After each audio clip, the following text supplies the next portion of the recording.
네, 자 오늘 시장을 한번 아까 말씀을 드렸는데 일단 러셀 2000 지수 정말 급등을 하는 모습 지난밤에 보여줬습니다. 오늘 어떻게 흘러갈지 한번 좀 체크를 해봐야 될 것 같고요. 자 앞서 말씀드린 것처럼 미국 시장도 미국 시장이지만 자 최근에 중국 시장도 좀 심상치가 않습니다. 자 물론 우리 프리마켓 뉴욕에서는 채권 시장도 다루고 있고 미국 시장도 당연히 다루고 있고 자 여기에 맞춰서 또 글로벌 시장에서 우리 중국을 또 빼놓고 갈 수가 없을 것 같고요. 자, 최근에 이러한 중국의 어떤 흐름세를 봤을 때는 한 번쯤 우리가 눈여겨봐야 되는 종목들이나 아니면 산업의 섹터들 하나씩 좀 봐야 될 텐데 자, 오늘 이분과 함께 중국에 대해서 한번 탈탈 털어보는 시간 가져보도록 하겠습니다. CMS 증권의 박상준 이사님과 함께 이야기 나눠보도록 하겠습니다. 안녕하세요. 안녕하세요. 예, 자 오늘 주특기 종목입니다. 네. 이사님의. 오늘 왜냐면 이게 지금 너무나도 시기적으로 좀 적절한 게 네. 최근에 이제 중국 물론 이제 우리가 금리 인하 때문에 미국에만 지금 집중되다 보니까 맞습니다. 사실상 또 한편에서는 막 랠리를 펼치고 있는 중국 기업들이 네. 많이 있잖아요. 그래서 오늘 그런 부분들을 좀 봐야 될 것 같고 사실 과거에 중국에 투자하셨던 분들이 장기간 동안에 또 실망하셨던 분들도 분명히 계신데 뭐 최근은 완전히 또 다른 양상이니까 네, 우리가 지금 상황에서는 왜 중국에 투자해야 될까? 또는 뭐 인공지능부터 로보틱스까지 해가지고 지금 중국이 어마어마하게 좀 날라가 이제 뭐랄까요? 뭐 기술 자체가 뭐 지금 네, 진보하고 있잖아요. 네. 예, 엄청나게 진보하고 있는 상황이니까 뭐 그런 부분에 대해서 한번 좀 전체적인 총평. 하면서 한번 뭐 디테일하게 한번 들어가 보시죠. 사실 제가 이제 여기 와서 이제 계속 소개하는 종목들이나 예, 예. 뭐 이런 것들의 특징을 한번 보시면 저는 큰 틀에서 미국과 중국의 이제 그 패권 전쟁이라는 큰 틀의 타이틀을 저는 이제 항상 갖고 염두에 두고 종목을 선정하고 섹터를 선정하는 편인데 일단 아까 앞에서 소개시켜주셨던 인텔 20% 오른 것도 사실 이런 큰 그림에서 좀 굉장히 똑같은 거예요. 그러니까 저희가 이런 식으로 선택을 해야 되는데 인텔도 결국에는 미국에서 엔비디아 어제 투자한다 해서 20% 올랐잖아요. 예, 예. 그리고 엔비디아가 정말 인텔이 좋아가지고 지금 파운더리 업체들이 부족해가지고 아니잖아요. 아니죠. 그러니까 또 트럼프 대통령이 저항 올린 뜯긴 거라고 보여요. 네, 결국에는 이제 압박이 있었다라는 그렇죠. 거예요. 그러니까 이 어떤 구조적인 뭐 히토류가 됐던 인텔을 자꾸 미국에서 살리려고 하는 뭐 이런 행위라든지 이런 것들이 다 결국에는 미국과 중국의 패권 전쟁 가운데 있다. 그렇기 때문에 이런 인위적인 어찌 보면은 과거와는 굉장히 달라진 양상들이 나타난다는 건데 예. 중국에 대해서도 그렇기 때문에 중국도 살기 위해서 본인들이 하는 것이 있고 그것에 맞는 것들을 투자를 해야 된다는 거예요. 그리고 과거에 이제 저희가 이제 중국 얘기 좀 하다 보면 과거에 너무 많은 사람들이 중국에 물리고 벌지 못하고 이래가지고 중국에 대해서는 안 좋은 기억이 많다. 그러니까 그 안 좋은 기억이라는 것 자체가 약간은 좀 비상식적이다라고 느껴진 거잖아요. 그쵸. 그러니까 왜냐면 알리바바도 잘 가고 있었고 중국의 테크 기업도 잘 가고 있었는데 갑자기 중국 당국에서 규제를 해버리니까 맞습니다. 예, 그러니까 이게 뭔가 시장의 펀더멘털과 다르게 그냥 중국 정부의 입맛에 맞는 어떤 방향성을 이제 제시한다라는 것 자체가 우리 투자자 입장에서는 우리가 그럼 뭘 믿고 투자를 할 수 있는가 이런 이제 퀘스천 마크가 좀 남아 있으니까. 그러니까 이게 그런 게 있는 거예요. 예. 과거에 2008년도에 이제 미국이 굉장히 힘들 때 중국이 올라가 주면서 사실 많이 저희 한국에도 그 당시에 해외 주식 하시는 분들은 대부분의 비중이 중국이었어요. 미국은 굉장히 적었습니다. 그래요? 그게 이제 역전이 된 거예요. 역전이 지금. 됐고. 그래서 2010년 정도 그 정도 왔다까지 15년 정도까지만 해도 중국의 비중이 뭐 거의 7, 80% 하다 50%까지는 줄었는데 지금은 놀랍게도 5%가 안 돼요. 예, 중국, 홍콩 투자하는 비중이 한국에서 전체 비중 중에 한국 리테일 투자자들 비중 그래요? 굉장히 적어졌거든요. 근데 이게 아까 말씀하신 것처럼 2015년도에 이제 두 번째 큰 상승장을 겪었죠. 그래서 상해 지수가 5천까지 갔었습니다. 근데 지금 상해 지수가 3천 몇이니까 상당히 많이 떨어졌고 그 이후에도 뭐 사실 뭐 기회는 있었다 뭐 이제 다들 많이 보고 있었지만 많은 투자자들이 떠난 데는 역시 그 플랫폼 규제 같은 것들이 있었던 것 같아요. 근데 이제 그런 말씀 드리고 싶어요. 그러니까 생존. 그러니까 그 당시에는 시진핑 주석이 뭐 이제 뭐 정설은 아니지만 시진핑 주석이 이제 3기로 가고 이런 것들을 연임을 하면서 본인의 이제 그 어떤 입지를 다지고자 그런 플랫폼 기업이라든지 그런데 일종의 군기 잡기, 규제 같은 것들을 했다라는 말이에요. 그게 이제 상당히 비상식적이죠. 이게 어떻게 자본주의에서 이럴 수가 있느냐.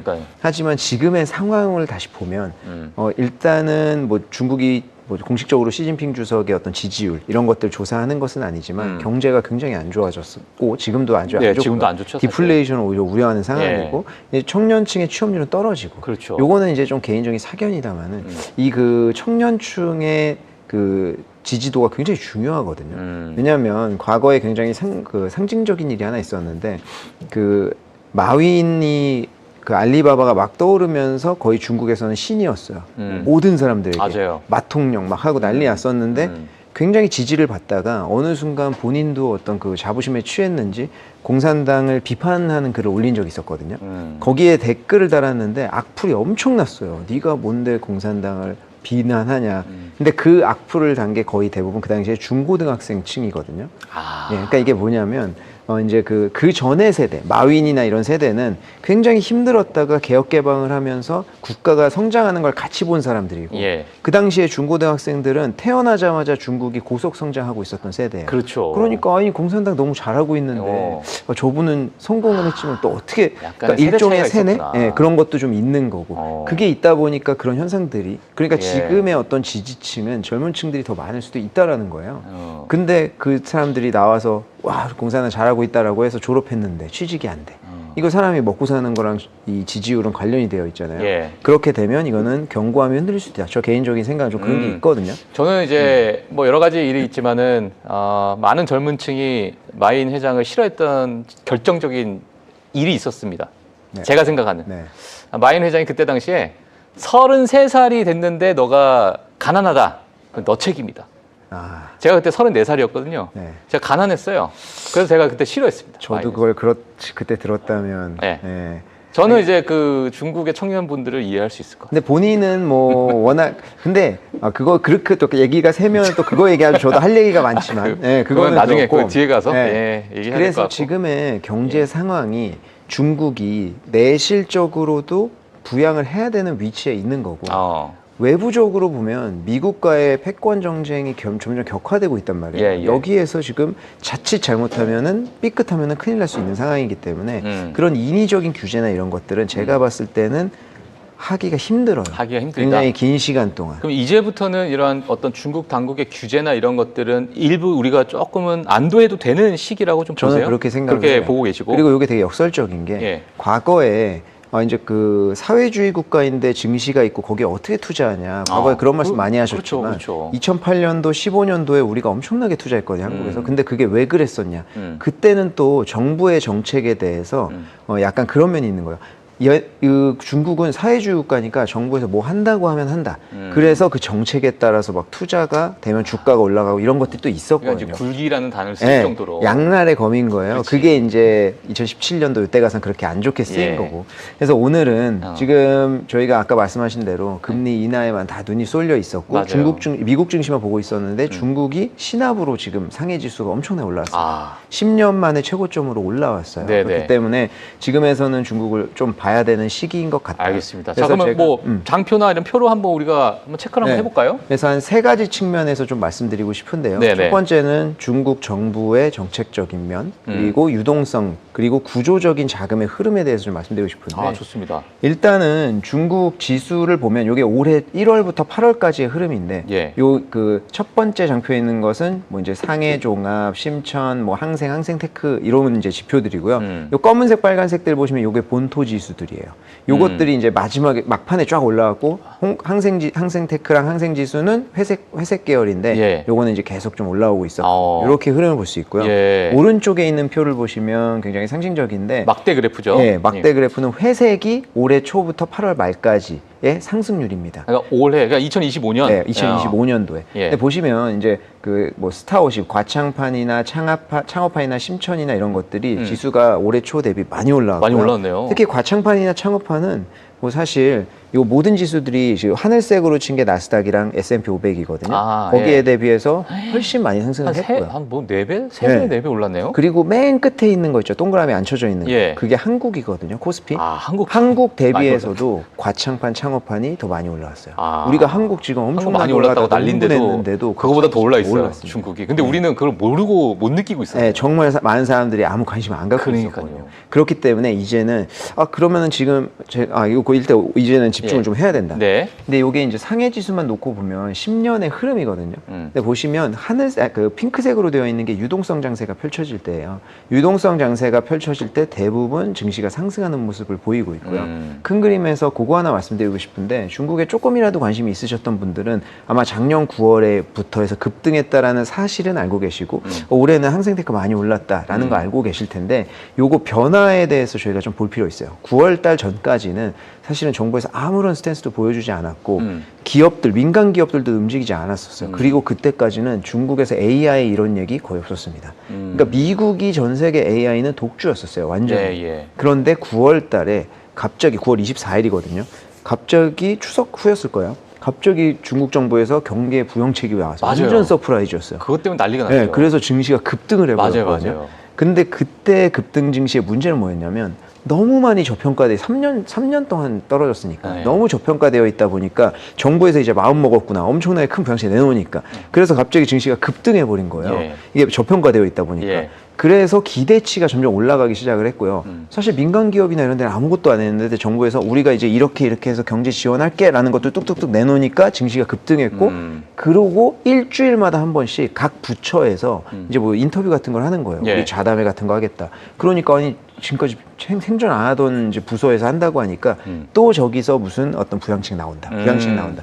그러니까 좌담회만 잡히면 부양책이 요 정도 나올 것이라는 예상책이 떠요. 예상액이. 그러면 막상 좌담회 딱 하면 안 나오고. 그것보다는 막 그거랑 똑같이 나오던가 안 나게 나오면 증시가 또 떨어지고. 그럼 또 어디서 한다 그러면 그러니까 이게 한 10월 1일 정도까지 해서 그런 것들이 좀 9월 24일, 10월 1일이면 굉장히 짧은 시간이잖아요. 그런 게 좀 이어지면서 증시가 뭐 변동성이 있었지만 급등을 했거든요. 그리고 10월 1일부터 중국은 국경절에 들어갑니다. 그래서 한 일주일 정도 쉰단 말이에요. 그 기간이 정말 굉장히 뭐 많은 투자는 힘들게 했었을 수 있는데 왜냐면은 중국 증시 문 닫았잖아요. 근데 홍콩 증시는 열어요. 근데 홍콩 증시가 막 급등하는 거예요. 그러니까 한국에 상장되어 있는 ETF들이 엄청나게 급등하기 시작했어요. 그래서 너무 오래 저평가된 시장이니까 개인 고객분들이 뭐 ETF도 들어가고 막 했었는데 정확하게 그 휴일이 딱 끝나고 첫날 딱 시작하자마자 전 종목이 상한가 쳤거든요. 그러면서 과창하고 할 것이 다 상한가 쳤다가 딱 한 번 치고 풀려가지고 증시가 그때부터 급락하기 시작했어요. 그래서 올렸던 거를 30-40% 돌려놨습니다. 그 짧은 기간에. 그래요? 그래서 그 당시에 역시나 중국도 이런 얘기가 나오기 시작한 거예요. 다시 실망을 하고. 10월 초에. 그러고 지나갔는데 그때는 왜 그랬었냐면 정부에서 인위적으로 주도를 하고 뭐 우리가 경기 부양하겠다, 인위적으로 이제 자금을 인젝션 하겠다라는 거잖아요. 그렇다 보니까 그 기대치가만 계속 커지고 그 기대치에 못 미치면 떨어지는 이런 어떤 그 동력이 없었던 거죠. 그렇다 보니까 이제 좀 졌는데 이게 딥시크가 나온 이후로 1월 달부터 완전히 바뀐 거예요. 딥시크는 사실 정부에서 알았는지 몰랐는지 모르겠지만 굉장히 전 세계인을 놀라게 했죠. 그때 엔비디아가 엔비디아가 15%, 16% 장난 아니었었잖아요. 그래서 그게 나오면서 민간에서 이제 주도적으로 증시를 올리기 시작했는데 그게 딱 나오고 정부에서 시진핑 주석이 이제 7개 기업 모아가지고 뭐 딥시크랑 다 해가지고 모아가지고 좌담회를 했어요. 그때 무슨 얘기를 했냐면 선부론 비슷한 걸 얘기를 했거든요. 근데 이제 그 플랫폼 규제 아까 말씀하셨잖아요. 그런 것들 할 때 중국 정부에서 했던 게 뭐냐 공동부유였어요. 공산당의 뭐 이념 중에 공동부유에서 다 잘 살아가는 건데 그걸 하다 보니까 이제 투자자들이 이게 지금 자본주의로 가는 거 맞냐. 근데 선부로는 누가 얘기한 거냐면 등소평 주석이 개혁 개방을 하면서 한 거예요. 그래서 선부잖아요. 그래서 먼저 부자 될 수 있는 사람 부자 되고 그 다음에 우리가 같이 부자가 되자 이런 얘기거든요. 근데 그 비슷한 얘기를 그 좌담회에서 한 거예요. 그러니까 이제 노선이 바뀌었다라는 어떤 시그널을 줬고 그러자마자 알리바바 이런 데에서 갑자기 지난 10년간 우리 투자 안 한 거 3년간 다 하겠다. 그리고 데이터 센터 짓겠다. AI 칩 이게 짓겠다. 환경을 바꿔준다라고 얘기를 하니까 그때 기다렸던 거를 이제 쫙 느끼기 시작한 갑자기 기업들이 막 발표를 하면서 그러니까 알리바바도 고점 대비 50% 넘게 떨어져 있었거든요. 그러면 일반 그 이커머스 사업은 그렇다 치더라도 데이터 센터나 이런 사업만 재평가를 해도 이게 주가가 튀기 시작하는 거예요. 그때부터가 이제 민간과 정책이 같이 해서 주도적으로 올리기 시작한 시작입니다.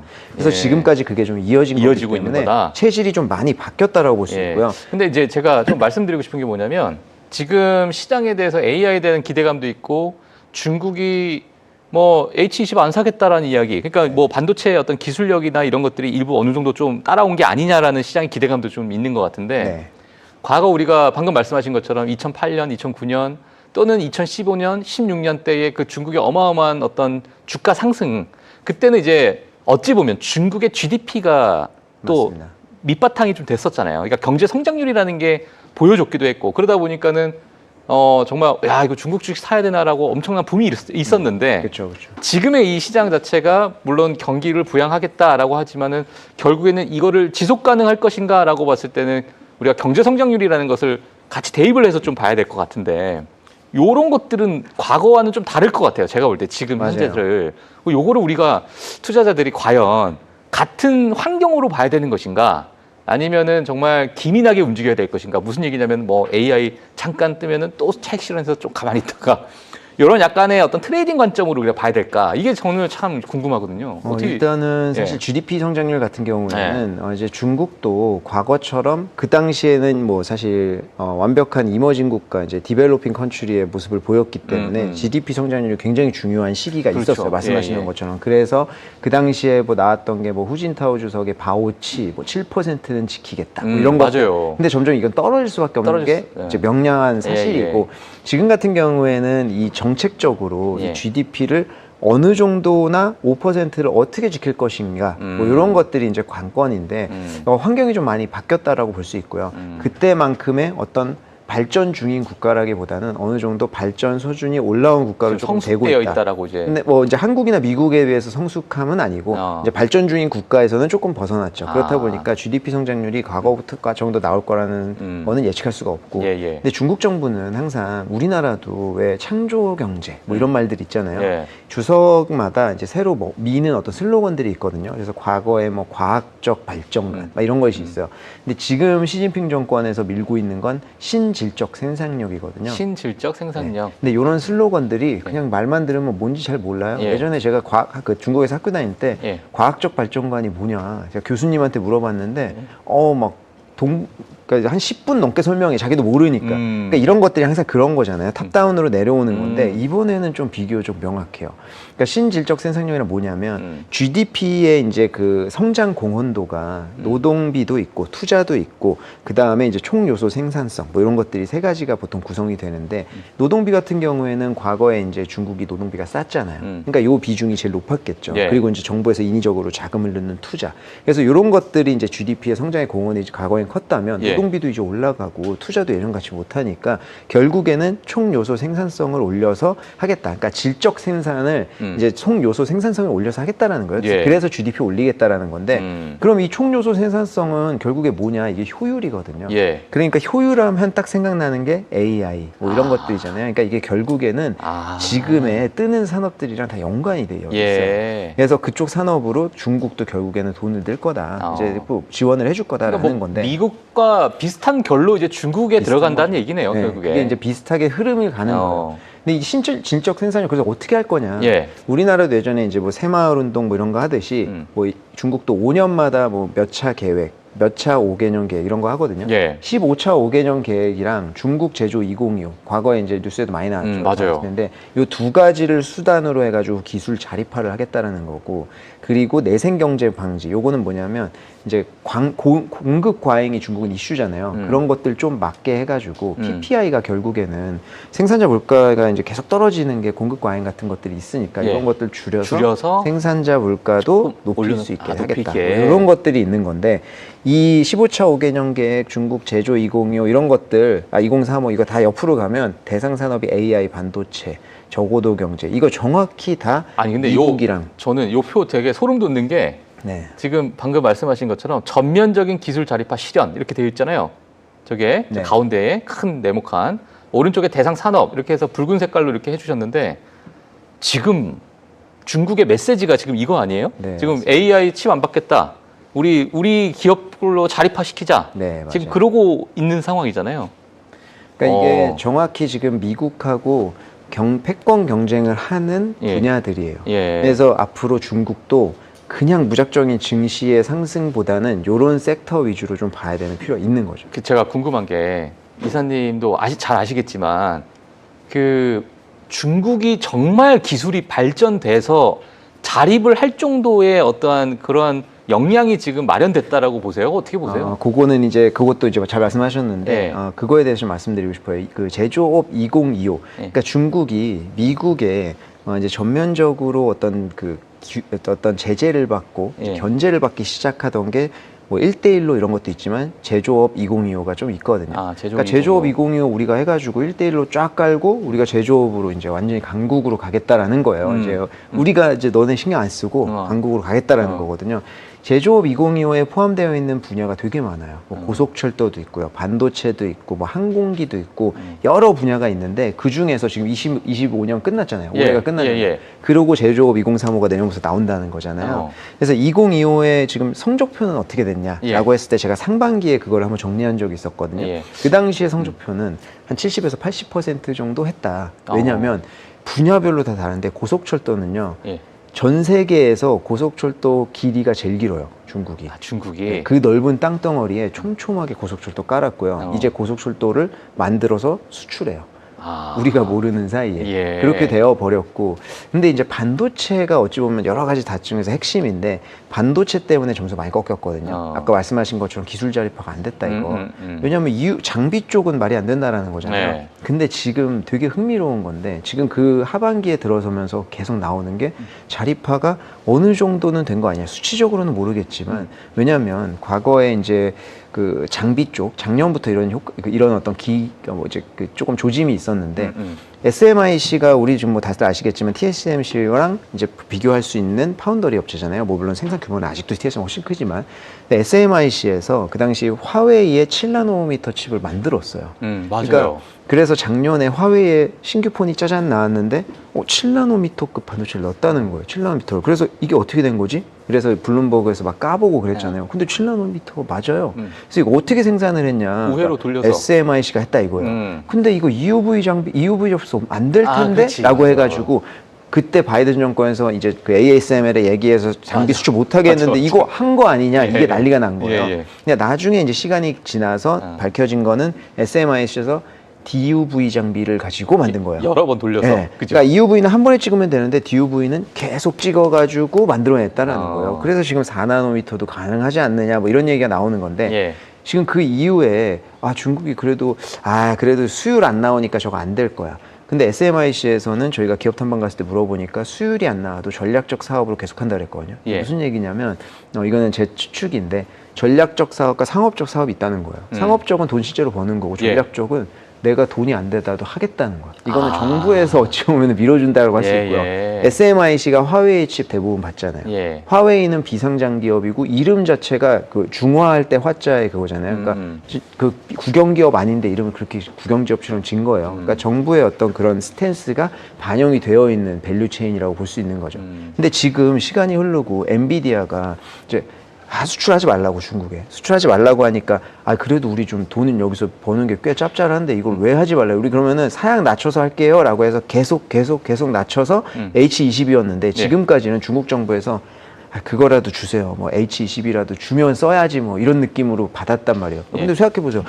저기 그 박정아 앵커한테 이거 주지 말니까 그래도 요건 줘야지 하는데 받는 거는 자존심이 상해도 내가 뭐 이거 써야 필요하다. 되니까. 지금 나가야 되니까. 근데 우리도. 지금 안 써도 된다는 얘기가 계속 나오잖아요. 어느 정도 올라왔다는 얘기잖아요. 그렇죠. H20 정도까지는 어느 정도 만들 수 있다라는 걸 추측해 볼 수 있는 거예요. 근데 뭐 물론 정치적인 카드로 쓰였을 거예요. 무역 협상 지금 거의 이제 또 하고 있으니까요. 하지만 그렇게 엄포를 놓을 수 있다는 것 자체가 어느 정도 자신감이 있는 거죠. 밸류 체인의 뭐 그 상단까지는 올라왔다라고 볼 수 있는 거고, 다만 장비 쪽은 아직까지 EUV는 힘들다. 근데 며칠 전에 SMIC에서 중국 장비 업체에서 만든 DUV로 우리 생산했다 이런 얘기가 나왔거든요. 그러니까 DUV까지는 그래도 올라왔나 이런 거까지 생각해 볼 수 있는 거죠. 그러니까 지금 그 반도체 지금 어떤 이 핵심, 이 전쟁 패권 전쟁의 핵심인 반도체 산업이 생각보다 묘하게 묘하게 올라가고 있다. 그래서 이게 되게 재밌는 게 과거에 바이든 정권도 그렇고 트럼프 초기에도 반도체 제재한다라고 하면은 반도체 주식 떨어졌어요. 완전 폭락했어요. 중국이. 근데 지금 반도체 제재한다고 하면요, 반도체 주식이 올라가요. 그래서 캠브리콘 최근에 들어오셨을 텐데 계속 올라가는 거예요. 그래요? 알겠습니다. 일단 뭐 지금 약 한 작년이네요. 작년 9월부터 지금 말씀을 해주셔서 중국 기업을 조금 관심 있으신 분들은, 하지만 과거에 도대체 어떤 흐름이었나라고 궁금하신 분들은 지금 요 1년간의 과정을 지금 저 박상준 이사님께서 쫙 얘기를 해주셨어요. 네. 그럼 이제가 중요한데. 맞습니다. 그러니까 반도체까지 이제 와서 H20을 안 사겠다라는 엄포까지 내놓고 일부 그럼 중국이 벌써 여기까지 올라왔어? 그럼 이게 그 안에서 우리가 디테일하게 이제 뜯어봐야 될 시간이 될 것 같은데. 네, 맞습니다. 어떻게 뭐부터 봐야 됩니까? 지금 상황은? 일단은 제가 이제 좀 길게 중국 주식이 왜 좋고 뭐 좀 안전 이런 뭐 말씀드린 이유가 뭐냐면 참고로 네. 저희는 2부작으로 만들었습니다. 네. 그죠? 왜냐하면 오늘 너무 길어서 그렇죠. 섹터랑 종목을 그냥 말씀드릴 수도 있는데 일단 중국의 기조에 아까 말씀하신 거랑 똑같아요. 중국 이렇게 어느 순간 보니까 많이 올랐는데 이거 갈 거야? 이거에 대해서 궁금해하실 거기 때문에 이 구조부터 좀 말씀드리고 싶은 거예요. 지금 안전까지는 표현 아니지만 강하다. 그냥 종목만 말씀하셔도 돼요. 네?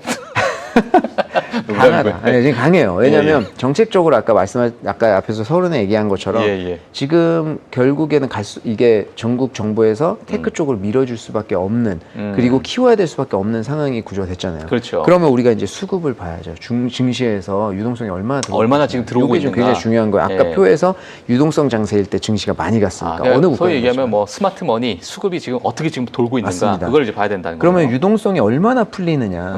지금 중국은 5년마다 공산당 당대회를 하거든요. 그러면 거기서 뭘 하냐면 주석이 나와가지고 과거의 5년 동안의 현적을 쫙 있습니다. 뭐 자화자찬하는 거야. 우리 이런 거 했고요, 이런 거 했고요. 좋았다, 그리고 잘했다. 앞으로 5년 뒤에 이거 할 겁니다. 얘기하는 거예요. 굉장히 중요한 엄청 중요하잖아요. 네. 근데 요거 하려면 폭죽이 막 터지고 막 증시가 올라가고 경제가 좋아야지 저 이런 거 했습니다. 이러는데 막 밖에 막 실업률 막 경기 안 좋고 디플레이션에다 뭐다 뭐 안 되잖아요. 근데 중요한 게 이게 매번 이러한 공산당 당 대회가 있었는데 할 때마다 우리 5년 뒤에 뭐 하겠습니다라고 이야기하잖아요. 그러면 그 5년 뒤가 과거에 우리가 이제 통계 자료 보면 그거를 다 이뤘습니까? 정말 그 엄포한 대로 명확하게 그걸 다 이행을 했었어요. 그걸 100%라고 보긴 힘들 것 같아요. 왜냐하면 이제 그 제조업 2025도 비슷한 건데 우리 반도체 기술 자립하겠다 뭐 이렇게 얘기했지만 7, 80% 그래도 우리는 했다. 뭐 어느 정도까지 노력은 할 수 있지만 100%는 못하지만 그거는 이제 뭐 완전 케이스 바이 케이스이기 때문에 100% 했다라고 볼 수 없고요. 근데 여기서 중요한 건 뭐냐면 행사를 할 때 그 어떤 경기나 이런 것도 굉장히 중요하다 보니까 5년 당대회를 하기 2년 전부터 돈을 풀어요.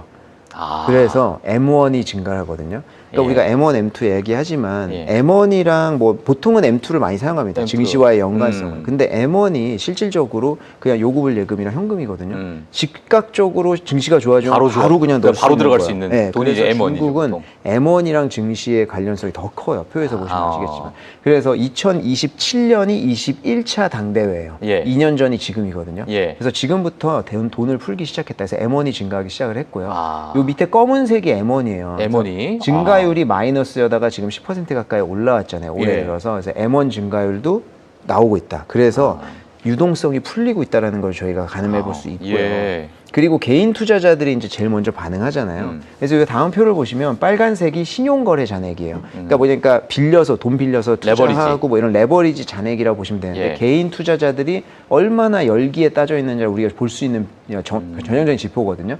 빨간색 보면 신용거래 잔액이 지금 16% 정도까지 올라왔어요. 그리고 밑으로 쭉 내리시면은 제일 높이 올라간 빨간색, 그때가 2015년입니다. 그 증시 고점일 때. 그때 정도까지 올라왔어요, 신용거래 잔액은. 근데 이 회색을 보시면 요거는 전체 거래 금액 대비의 신용거래 잔액이에요. 요거는 아직 10% 정도밖에 안 돼요. 그러니까 엄청나게 과열된 유동성 장세는 아니다. 그러니까 초입이라고 저희가. 그러면 어떻게 봐야 되냐? 과거에 좀 응축되어 있었던 그 자금들이 들어갔는데 하지만 레버리지를 일으킬 것만큼이나 이렇게 어떤 과열까지는 아니다. 전체 자금에서 그 비중은 아직은 상당히 그럼 이게 더 뭐랄까요? 뭐 소위 얘기하면 버블의 단계라고 뭐 굳이 얘기한다면 그 단계가 있을 때 레버리지 그 자금까지도 싹 다 들어가잖아요. 그렇죠. 그러니까 유동성 장세의 초입 정도. 그렇죠. 그러니까 초입 구간 그걸로 볼 수 있는 거고. 그리고 A주 같은 경우에는 이제 투자자 비중이 뭐 개인 비중이 상당히 많잖아요. 근데 이쪽 오른쪽 끝에 있는 거 보시면 51.3%가 지금 현재 그 거래 개인 비중이거든요. 근데 작년 대비해서 보면 좀 증가했지만 2015년도 고점 대비해서는 아직까지 그렇게 많이 늘지 않았어요. 아니 근데 지금 뭐 알리바바부터 해서 뭐 여러 어떤 기업들 바이두도 엄청나게 급등했고 어제 그런 급등세를 보게 되면 야 이거 너무 많이 오른 거 아니야? 라는 생각이 드는데 지금 유동성을 보게 되면은 더 뭔가 여지가 남아있는 듯한 맞습니다. 느낌이 드네요. 그리고 마지막으로, 그러니까 저희가 정책적 그리고 유동성 말씀드렸고, 마지막으로 하나 말씀드리고 싶은 거는 구조적인 이제 자금의 흐름인데, 제가 3년 동안 계속 하락하면서 엄청나게 저평가되어 있었다고 하잖아요. 그러니까 우리가 흔히 기관 자금이라고 하면 그냥 펀드만 생각할 수 있는데, 기금도 있고요. 우리나라 국민연금도 있고 여러 가지 기금들이 있잖아요.